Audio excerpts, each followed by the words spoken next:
My sister Ivy once asked why people forgave lies if you cried after. That was before the park, the broken arm, the silence. I paid off the mother, terrified. Our mom, Sylvia, came home sobbing from a double shift, asking why I was pale. I lied to protect her. I lied to protect us. That swing still haunts me. The family car parked nearby, it started everything. Ivy laughed when she pushed that boy. She didn't say sorry. She said, he deserved it. I shouldn't run then. At 14, Ivy stole mom's car and nearly crashed it into a mailbox. I told Sylvia it was me again, her face strained, but she nodded, kissed my forehead and whispered, thank you for being the good one. That crushed me. I wasn't good. I was scared of what Ivy might do next. That car, their trust was mine to protect.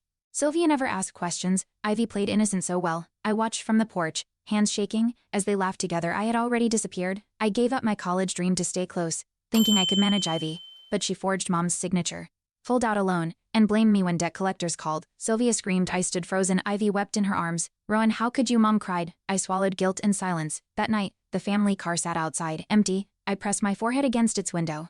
I didn't sleep. When Ivy crashed the car into our neighbor's fence, she ran. I told the truth this time. Sylvia stared at me like I was a stranger. You're blaming her again, she snapped. Ivy peeked from behind the curtain, lips curled in a smirk. That smirk split something in me. I cleaned up the mess alone, while Mom ranted about disappointment, the symbol of our past, now just proof I couldn't win. Flashback at 12, Ivy stole a bracelet from a store. I took the fall. Security called our mom. She cried, hugged Ivy, and grounded me.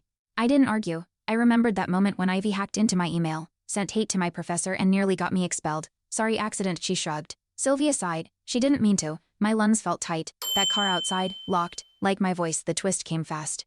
Ivy told Mom I was abusive, then I'd lied for years to frame her. Sylvia's hands trembled. I trusted you, she whispered. Ivy cried, perfectly timed. A social worker visited. I had no defense, no proof. I watched from the kitchen as they hugged outside, by the car.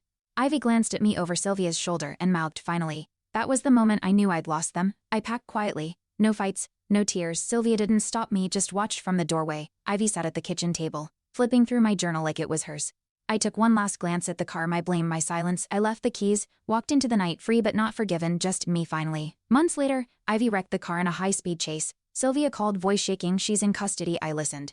Heart steady. I'm sorry, she whispered. I didn't answer. Instead, I looked out my apartment window, the quiet hum of my own life surrounding me. I wasn't her scapegoat anymore. That car, it died the same day our lies did.